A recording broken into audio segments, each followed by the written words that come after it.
What's good, y'all? Good afternoon.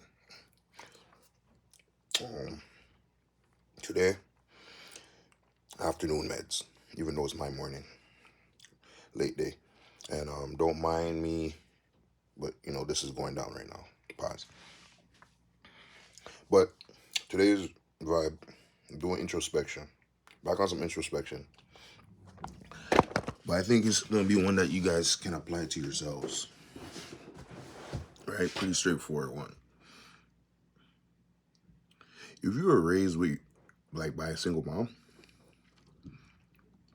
okay, probably for anyone raised in a single parent home, but specifically single mom, you probably have irrational fears. Now, why am I saying this?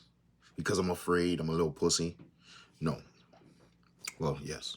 I used to be. Like, my mom put me in scouts when I was a kid. I remember that. That was always an interesting vibe. And certain fears, let's say like fear of the wilderness, the dark, and all those kind of things.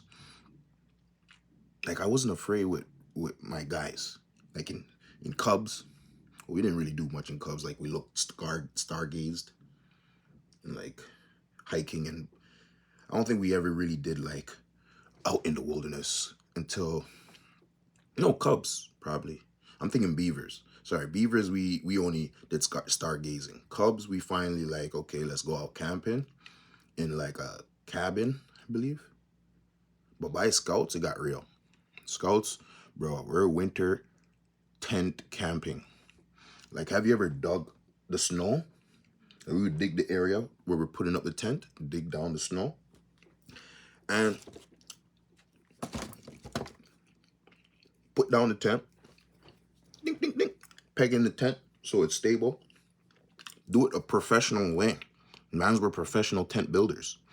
But in the morning, because your body heat is now on the ground and in your sleeping bag and whatever, your body heat is melting the ground because the ground is still frozen. So all that perspiration or condensation or whatever you want to call it, water literally from the ground, starts soaking through the bottom of the tent. We woke up in a puddle, basically. Like you literally woke up in a puddle of water. It was mad. Luckily, the cabin was right next door, so we were able to bring our stuff inside and dry off. Anyways, all this to say, there was fears I had when I wasn't with the guys. When we weren't in scouts, cubs, and beavers, when the man I'm out in the wilderness, but I'm just in my basement, in my home by myself, and I see like a millipede or a spider or whatever. I wouldn't just be like, let me kill you, like, or just leave it, ignore it. I'd be like, oh, it's there, and I have to go get a piece of paper and be like, right? And I noticed like, why am I afraid of these bugs and critters and all this stuff when I'm by myself, right? But I was really never afraid of them. So for instance, bees, not that I'm afraid of bees or I was afraid of bees, but for sure bees can sting you. But at school, if there's a girl, like, she's afraid of the bee and the bee's by her, I'll go up and like, don't worry, say, and I swipe away the bee you know what I mean? I'm like, where was my fear of the bug? But back home, if there's a bee, actually, maybe the bee conversation is a bit different because there was a time at my grandma's house that I grabbed the bee. I don't even have the mark in my hand no more, but I used to have this mark. Oh, is it this? I grabbed the bee and it stung my finger and the stinger stayed in and turned into like a dye. But I don't think that's it. I don't think that's where it was. But I grabbed the bee, I held it. I was like, I have a bee in my hand. I have a wasp in my hand. Grandma. I was at my grandma's house. Grandma. All right, put ice on it. My grandma beat me because she's like, what are you doing like holding bees? Who told you to go outside and grab the bees? But yeah, just generally not afraid of bugs. Like, even what is the example I'm thinking of? When I was living at my boys, I was in a basement again. I'm in a basement right now. I've been living in basements. So I'm used to bugs. I'm used to seeing some amount of critter, millipede or centipede, or not millipede or centipede, but like spiders and yeah, thousand leg here and there. You see a thousand leg or whatever they're called. And then potato bugs. But who's ever been afraid of a potato bug? But all that to say, because I'm way off kilter, these are irrational fears presented to me by my mom. Presented to me by, like, my mom is so afraid of bugs that she could be driving, and if there's a spider, she'd take her hands off the wheel and like, ah, ah. Like, you know what I'm saying? You're driving, and it's a tiny spider. You know, luckily, majority of the times, the spider or the bug is on the outside of the windshield, not the inside. Turns on the windshield, and then it disappears, you know, and then she'd be like, okay, I thought it was inside the car for a second. But it's an irrational fear, because there's no reason you as a big 6 foot whatever, or even my mom as a 5 foot whatever, should be afraid of a tiny little bug that can't even, most of these bugs can't do nothing to you. Even if they bite you, they're not going to poison you. Even if they do poison you, they're just going to leave a little bump or mark for a week, 2 weeks. Like, these bugs can't do, the process of it biting you normally kills itself. Like bees, right? They sting you, they lose its stinger, it dies. Like a bug, it bites you, it's sacrificing you now knowing where it is, and you just go, and it's dead. So it's an irrational fear. Even animals, like even raccoons, like, I was never afraid of squirrels. Let's be honest. I was never afraid of squirrels, but like, have you ever pulled up to your crib to go inside your house, and then there's randomly a raccoon in your garbage bin? That can frighten you. That can be like, oh sure. But it's more afraid than you. When you interact with it, and it's like, and it starts running away, you stood there in shock. It ran away. You were like, whoa, what the heck is going on? You was prepared. Your brain was calculating, do I need to fight this thing? What do I need to do? That thing was like, oh God, I'm about to die. I need to get out of here. Lunch is over. Go back to the fams. Same with bugs. As soon as you discover where the bug is, what does it do? Oh my gosh, who is this giant that just uncovered my living quarters?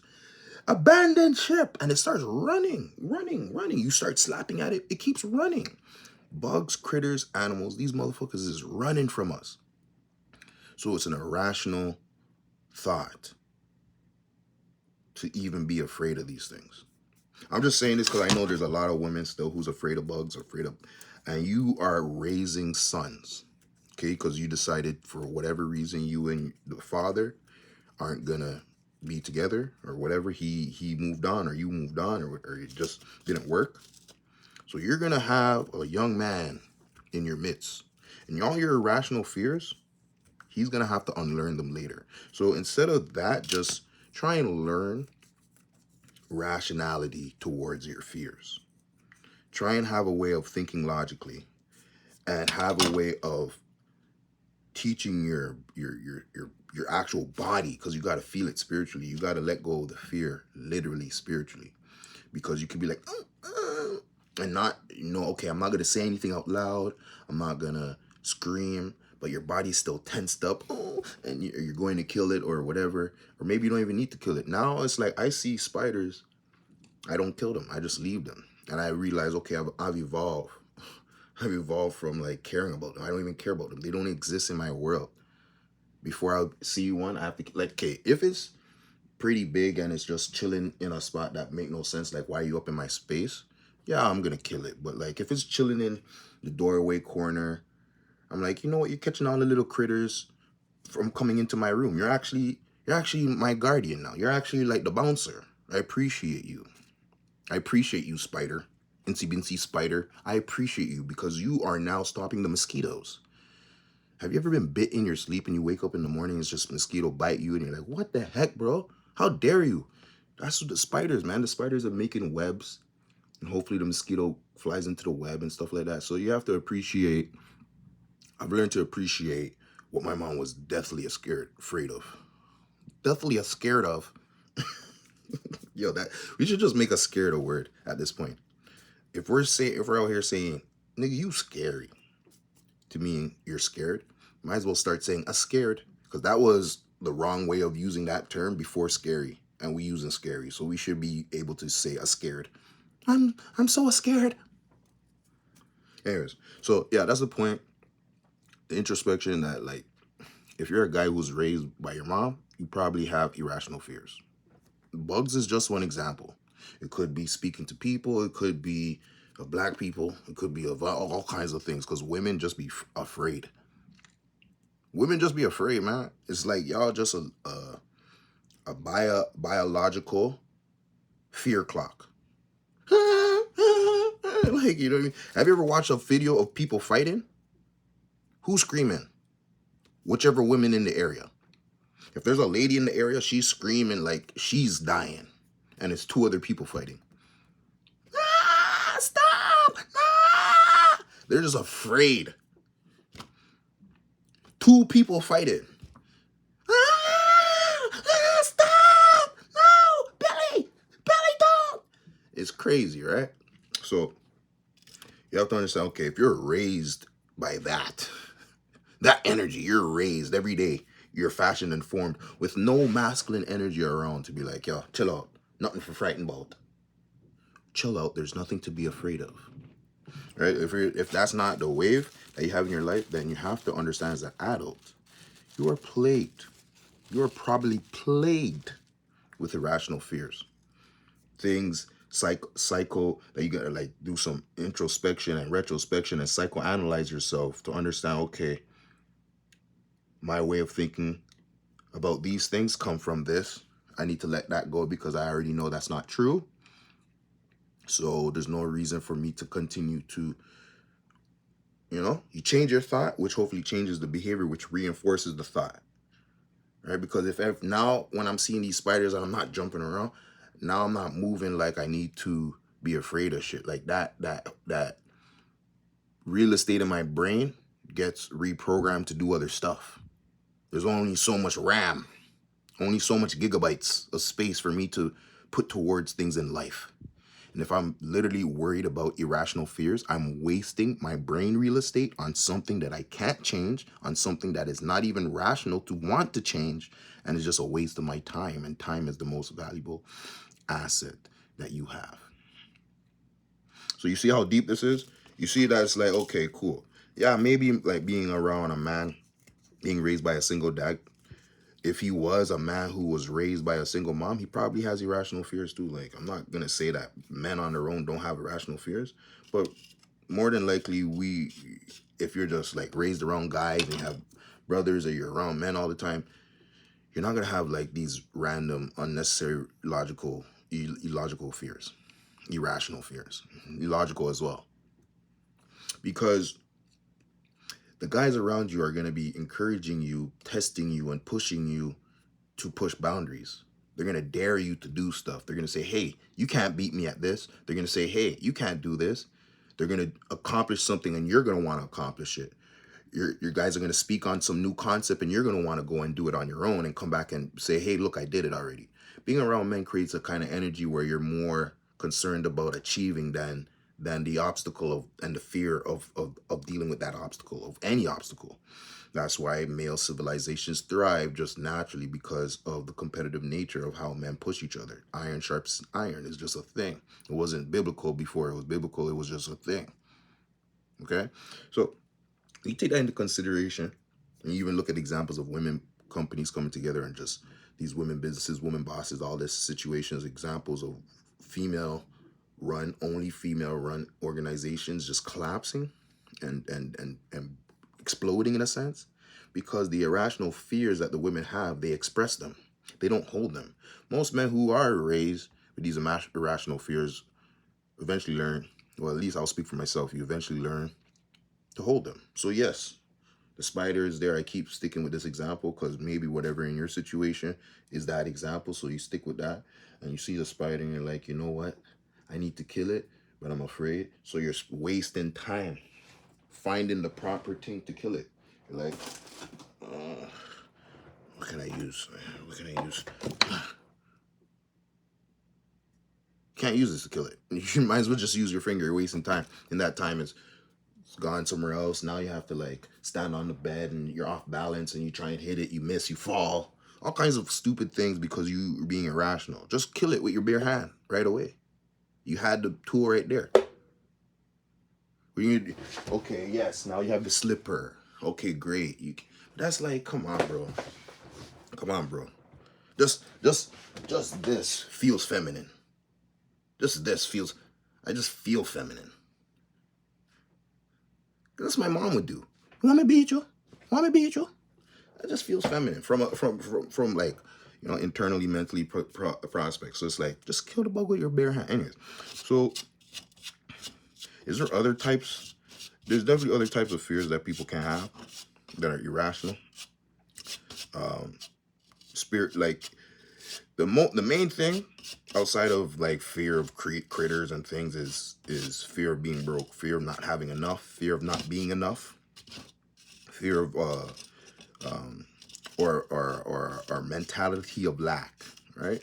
Mentality of lack, not having an abundance mentality. That could also come from a single parent upbringing, and this could be regardless man or woman, because men are very quick to have that inferiority complex of not being able to do or achieve because of whatever superficial metric they're measuring or looking at to compare to themselves, to say that that task is not as achievable for them, right? So there's a lot. You can spend a lot of time just being retrospective about your childhood if you understand that you only had one parent raising you, right? Like my dad did jump back into the picture as I got older. By high school, I started being able to build a relationship with him, and that's how I was starting to understand and realize how irrational my fears were. Because like my dad's a very rough and tough, right? He was a farmer back as a kid. As a kid, he grew up as a farmer. Okay, he grew up on farmland. He would wake up every morning, tend to the sheep, cows, whatever. Even right now, my guy has farmland here in Canada. Okay, he has a chicken coop now. Been pushing and building over the last couple of years, and other things he's doing. The whole point is, as a kid, when I would be in with my dad on the land, whatever, wherever he would be either renting land and such, and we'd be working on cars, working on whatever. He asked me to go do this or go clean up that corner over there or go whatever. That freaked up my brain. Go in that corner and clean, or go over there and do what by myself? What if there's like a skunk? And there was like all kinds of critters, big spiders, like spiders that are like, you could like, they're huge. Like they take up the whole area. They build a web. Like Charlotte's Web is serious out there in the farm. Okay? No Wilbur in sight to protect me. So the big blood clot spider them.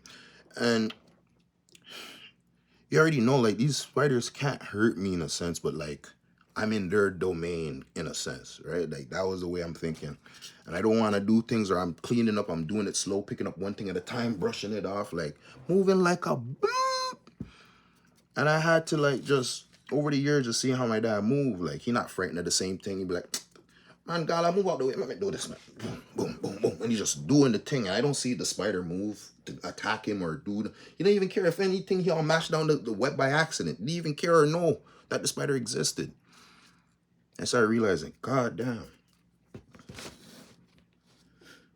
Like, just bringing something into awareness, into somebody's awareness can mess up their life. Like, nothing against my mom. It's like, I can't hate her on being afraid of stuff, but like, because you're the only person who raised me, now I'm aware of the stuff you're aware of as a lady, and I'm supposed to be aware of the stuff like a man, So those years were important for me and my pops to reconnect and build back, because I was able to start catching the nuance of essentially what my DNA should be acknowledging as a man, coming from that exact guy. I'm coming from him, direct. It's not like a next man, it's him.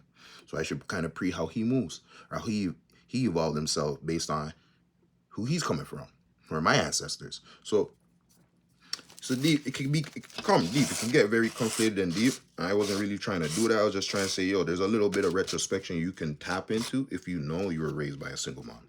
You probably have irrational fears. And that's the gist of the video. It's 20 minutes. Probably could have been done in 5.